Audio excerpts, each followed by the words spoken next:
Halo semuanya, masih dalam pembelajaran sosiologi kelas 11 dengan tema yang masih sama, yaitu tentang kelompok sosial. Kalau di pertemuan sebelumnya kita sudah membahas tentang apa itu kelompok sosial, bagaimana ciri serta syarat dari kelompok sosial itu. Kali ini kita akan membahas tentang dasar dan proses terbentuknya kelompok sosial. Tentu kelompok sosial tidak secara tiba-tiba terbentuk begitu saja, tetapi ternyata ada beberapa faktor yang menjadi dasar terbentuknya kelompok sosial tersebut. Nah, apa saja dasar dari terbentuknya kelompok sosial? Nah, faktor-faktor tersebut yaitu adalah yang pertama ada faktor keturunan, kemudian ada faktor asal daerah, faktor geografis, faktor keagamaan, faktor ideologi, serta faktor kepentingan. Nah, langsung saja kita bahas satu persatu dari faktor-faktor tersebut. Yang pertama adalah faktor keturunan. Nah, faktor keturunan ini, kelompok sosial yang terbentuk atas faktor keturunan ini terbentuk atas persamaan darah atau persamaan keturunan. Nah, biasanya kelompok tersebut berorientasi atau bertujuan untuk menyambung tali persaudaraan, sehingga anggota-anggota di dalam kelompok tersebut berkomitmen untuk aktif menjaga tali persaudaraan sehingga identitas mereka semakin kokoh serta persatuan mereka semakin erat. Contoh dari kelompok sosial tersebut adalah kelompok etnis Cina atau juga kelompok etnis Sunda. Nah, kelompok-kelompok ini terbentuk atas persamaan keturunan atau etnis. Faktor yang kedua adalah faktor daerah asal. Nah, kelompok sosial ini biasanya erat kaitannya dengan para perantau. Terbentuk atas anggota-anggota atau orang-orang yang memiliki identitas kesukubangsaan yang sama, baik itu budayanya, bahasanya, atau adat istiadatnya yang sama. Selain memiliki identitas kesukubangsaan, juga memiliki kesatuan teritorial, kesamaan wilayah atau tempat tinggal mereka. Nah, itulah yang kemudian membentuk kelompok sosial atas kesamaan daerah asal. Contohnya adalah kelompok masyarakat asal Kuningan atau bernama FOSMAKU, Forum Silaturahmi Mahasiswa Kuningan yang ada di UPI. Nah, ini kelompok masyarakat ini atau kelompok mahasiswa ini terbentuk atas faktor daerah asal yang sama, yaitu sama-sama dari Kuningan. Contohnya itu. Kemudian faktor yang ketiga adalah faktor geografis. Nah, faktor geografis, kelompok masyarakat yang terbentuk atas faktor geografis biasanya terbentuk dari lingkungan yang relatif terbatas, sehingga dari area yang terbatas tersebut menghasilkan kontak atau komunikasi sosial dari masyarakat-masyarakat setempatnya. Nah, kontak atau komunikasi sosial tersebut terjadi untuk memenuhi kebutuhan hidup mereka dalam bidang ekonomi khususnya. Contohnya misalnya kelompok masyarakat petani yang ada di pedesaan atau kelompok para nelayan yang ada di pesisir pantai. Selanjutnya adalah faktor kepentingan. Kelompok sosial yang terbentuk atas faktor kepentingan ini biasanya tumbuh atau muncul di lingkungan yang sudah maju atau di masyarakat perkotaan atau masyarakat industri. Nah, kelompok ini terbentuk atas dasar kepentingan yang sama. Namun kepentingan tersebut tidak terbatas hanya pada kebutuhan ekonomi saja, tapi juga pada bidang-bidang kehidupan lainnya. Misalnya dalam bidang kesehatan, kesenian, kemudian olahraga, dan lain sebagainya. Contohnya adalah misalnya kelompok penyair perempuan. Nah, dalam bidang kesenian.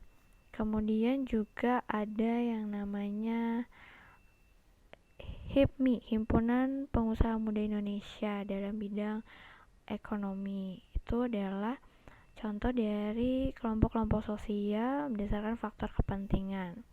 Kemudian faktor keagamaan.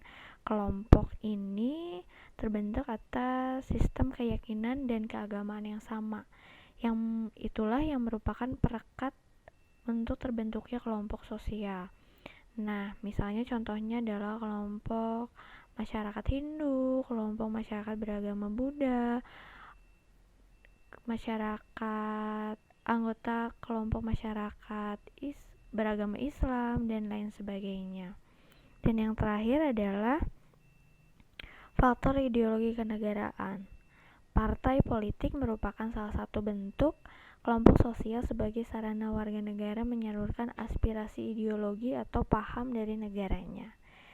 Nah, selain faktor-faktor yang sudah dijelaskan tadi, ternyata ada faktor lain yang juga merupakan faktor pendorong terbentuknya kelompok sosial. Yang pertama adalah faktor mempertahankan hidup. Kelompok sosial terbentuk untuk mempertahankan hidup masyarakat. Kemudian juga untuk meneruskan keturunan. Dan yang terakhir adalah untuk meningkatkan efisiensi dan efektivitas kerja. Nah, faktor-faktor pendorong itulah yang mendorong, yang membuat individu-individu itu merasa perlu untuk membentuk sebuah atau suatu kelompok sosial dalam masyarakat, terutama tujuannya adalah untuk memenuhi kebutuhan hidupnya.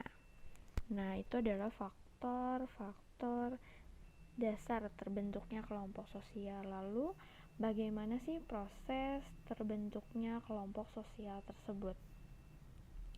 Nah, jika kita lihat bahwa proses terbentuknya kelompok sosial ini diawali dari adanya persepsi atau adanya perasaan, keinginan, ide yang sama dari dalam masyarakat untuk memenuhi kebutuhan. Kebutuhan ini bisa berupa kebutuhan ekonomi, kebutuhan rohani, kebutuhan rekreasi, dan lain sebagainya. Nah, dari kebutuhan-kebutuhan itu kemudian timbul motivasi yang sama untuk memenuhi kebutuhan-kebutuhan tersebut. Nah, dari munculnya motivasi kemudian terjadi interaksi di antara anggota-anggota masyarakat untuk membentuk suatu kelompok sosial. Nah, perlu kita ingat kembali bahwa di pertemuan sebelumnya kita membahas tentang ciri dari kelompok sosial. Ketika persepsi itu muncul, perasaan yang sama, keinginan yang sama itu muncul, sehingga menimbulkan motivasi untuk sama-sama memenuhi kebutuhan hidup masyarakat. Kemudian dari sana terjadi interaksi dan terbentuk kelompok sosial. Di dalam kelompok sosial tersebut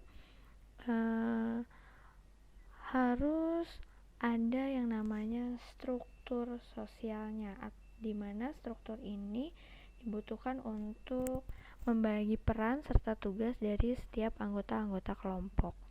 Nah, melalui pembentukan kelompok ini diharapkan bahwa masyarakat dapat memenuhi kebutuhan anggotanya dengan lebih mudah dibandingkan dengan mereka memenuhi kebutuhannya sendiri-sendiri. Selain adanya struktur sosial, ingat bahwa kelompok sosial juga terbentuk atas adanya interaksi atau komunikasi antar anggota-anggota kelompok. Nah, interaksi atau komunikasi ini tujuannya adalah supaya para anggota-anggotanya dapat menyampaikan ide atau gagasan dalam kelompok tersebut.